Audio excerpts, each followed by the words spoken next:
آپ کے دل میں رہے اور سلسلہ شیطانیت جو ہے آپ کے دل سے ختم ہو۔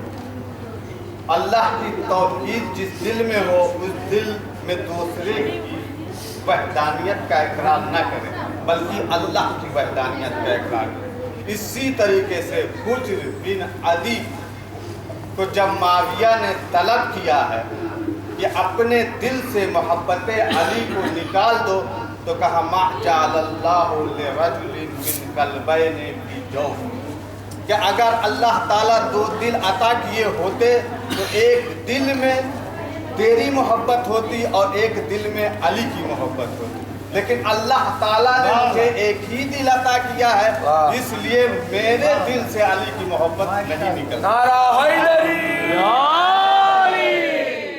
نعرے حیدری، نعرے صدری، نعرے خیبری، سلوات باز بلند۔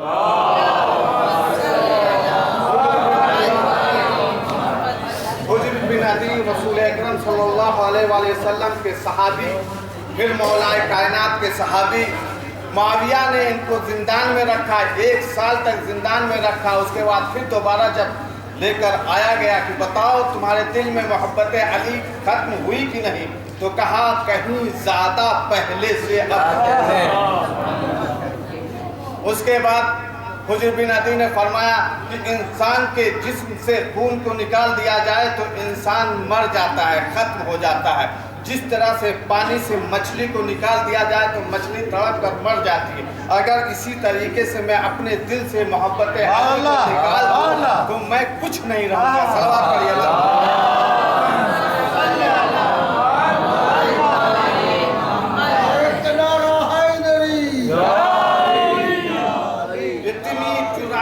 ساتھ حجر بن عدی معاویہ کے دربار میں اعلان کر رہے ہیں کہ میں علی کا چاہنے والا ہوں، علی کی محبت میرے دل سے نہیں نکل سکتی، اور جس شہزادی کی آپ زیارت کر کے یہاں آئے وہ شہزادی فرماتی ہیں کہ اگر کوئی شخص میرے بابا کی زیارت نہیں کر سکتا نجف میں تو حجر بن عدی کی۔ اور جب شہزادی اسیر کر کے لے آئی گئی ہیں، جب ادھر سے قافلہ گزرا ہے تو سب سے پہلے حجر بن عدی کی زیارت، فضیلت حجر بن عدی۔ ان کو مستجاب الدعا کہا جاتا ہے، یعنی سریع الدعا۔ امام رضا علیہ السلام کو سریع الدعا کہا گیا، یعنی بہت جلدی دعاؤں کو قبول کرنے والے، مستجاب الدعا، دعا کو قبول کرنے والے۔ حجر بن عدی کو مستجاب الدعا کہا جاتا ہے، کیوں؟ اس لیے کہ محبت علی میں ان کا دل اتنا سرشار تھا کہ جب معاویہ کے فوجیوں سے انہوں نے کہا کہ مجھے 2 چیز کی اجازت دے دو، مہلت دے دو تاکہ میں اس کو انجام دے دوں، تو پوچھا کون سی 2 چیزیں ہیں؟ کہا ایک تو مجھے اتنا پانی دے دو کہ میں غسل کر لوں، اور دوسرے یہ کہ میں 2 رکعت نماز پڑھوں۔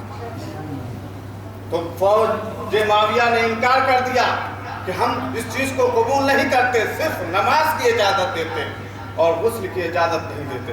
حجر بن عدی نے دونوں ہاتھوں کو بلند کر کے بارے رہا سے دعا کی، بارے الہا میں تیرے اس ولی اور علی کا ماننے والا ہوں، تو جانتا ہے کہ میرے دل میں محبت علی کتنی ہے، اس کی کوئی انتہا نہیں، تو سب سے بہتر جانتا ہے۔ اس وقت روایت ملتا ہے کہ دھوپ تھی، چٹیل میدان تھا، یہی صحرا تھا، بارش کے کوئی امکان نہیں تھے۔ جب ہاتھوں کو بلند کر کے یہ دعا کی تو ابر آیا، بارش ہوئی، اس کے بعد غسل کیا، 2 رکعت نماز۔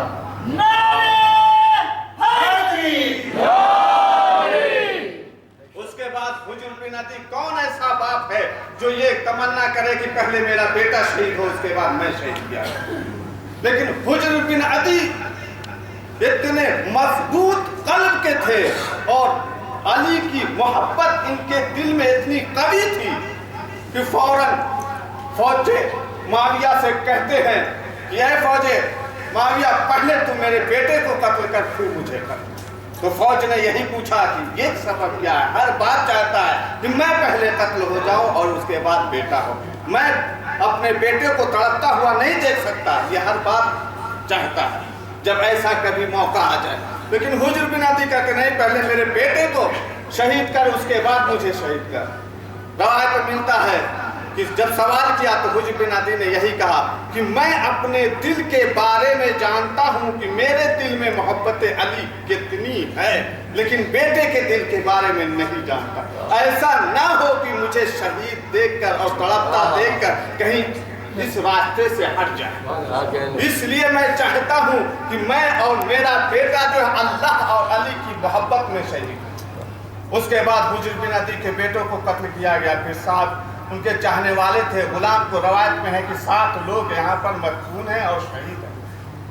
حجر بن عدی کو جب شہید کیا گیا تو مولا نے فرمایا تھا 21 رمضان کو جب مولا اس دنیا سے جانے لگے ہیں تو حجر بن عدی کو بلا کر کہا، حجر بن عدی تم میری محبت میں شہید کیے جاؤ، حجر بن عدی تم میری محبت میں جب شہید کر دیے جاؤ گے تو تمہاری لاش کو گدھے کی کھال میں رکھ کر جلا کر راکھ کر دیا جائے۔ تو حجر بن عدی نے یہی سوال کیا، مولا کیا اس وقت میں آپ کی محبت پر باقی رہوں گا؟ تو مولا نے کہا ہاں حجر بن عدی تم میری محبت پر باقی رہو۔ کہا پھر 1 مرتبہ کیا 1000 مرتبہ اگر میں قتل کیا جاؤں اور جلا کر راکھ کیا جاؤں تو میری صحت پر کوئی اثر نہیں۔ ایسا ہونا چاہیے علی کا چاہیے۔ پھر وہ وقت گزرتا رہا، جب معاویہ نے یہ کہا کہ تمہیں قتل کیا جائے گا، کہا تو آج کہہ رہا ہے، میرے مولا نے مجھے پہلے خبر دی، یہی نہیں بلکہ تو مجھے جلا کر راکھ بھی کرے گا۔ اس کے بعد پھر اللہ کی طرف سے اور محبت علی کی طرف سے مجھے وہ اجر ملے گا کہ دنیا دیکھتی رہے گی۔ اور وہی ہوا جب حجر بن عدی کو شہید کر دیا گیا، اس کے بعد جلا کر راکھ کر دیا گیا تو ایک عالم تھے، انہوں نے خواب میں دیکھا اور بات روایت پہ ہے کہ ان کے سامنے ایک ضعیفہ آئی، کہا اے عالم تو سو رہا ہے، میرا بیٹا فلاں صحرا میں بے گور و کفن پڑا ہوا ہے، تم جاؤ اسے دفن کرو۔ اب وہ اٹھے، دیکھے، گھبرانے لگے، یہ کیسی بات ہے، یہ تو کسی نے بتایا بھی نہیں ہے۔ پھر سو گئے، دوسرا دن آیا، اس طریقے سے پھر خواب دیکھا، پھر سامنے وہ ضعیفہ آئی۔ پھر تیسرے دن جب یہ ہوا تو پھر پوچھا کہ اے ضعیفہ یہ تو بتا دیجئے کہ کون سی جگہ ہے، کہاں پر ہے؟ تو ضعیفہ نے بتایا کہ جاؤ فلاں منطقے میں، وہاں پر ایک قبر بنی ملے گی اور ایک لاشا ملے گا، اس پر لکھا ہوگا حجر بن عدی۔ وہ کون ضعیفہ تھی؟ وہ فاطمہ زہرا۔ ذرا سوچئے کہ جہاں بھی علی کا چاہنے والا کوئی شہید کیا جاتا ہے، کوئی مصیبت پڑتی ہے تو شہزادی ہماری مدد کے لیے آتی ہیں۔ وہ عالم آئے، ان کو دفن کر کے چلے گئے۔ جب معاویہ کو یہ پتا چلا کہ حجر بن عدی کی قبر ہے اور لوگ زیارت کرنے کے لیے آ رہے ہیں، تو حجر بن عدی نے معاویہ نے فوجیوں کو بلایا کہ ہم نے تمہیں حکم دیا تھا کہ ان کو جلا کر راکھ کر دینا۔ تو ان لوگوں نے کہا میں نے تو جلا کر راکھ کر دیا تھا۔ کہا نہیں تم جھوٹ بولتے ہو، اس کو قتل کر دیا فوجیوں کو۔ پھر دوسرا دستہ بھیجا، پھر وہ نکال کر حجر بن عدی کی لاش کو جلا کر راکھ کر دیا۔ تاریخ میں ملتا ہے اس طریقے سے 3 مرتبہ ہوا۔ تو عمرو عاص جو معاویہ کا مشیر تھا، اس نے کہا اے معاویہ بس کر، اس لیے کہ علی معجز نما ہے، اپنے معجزے سے اپنے چاہنے والوں کو اسی طریقے سے زندہ کرتے رہیں گے اور دفن ہوتے رہیں گے۔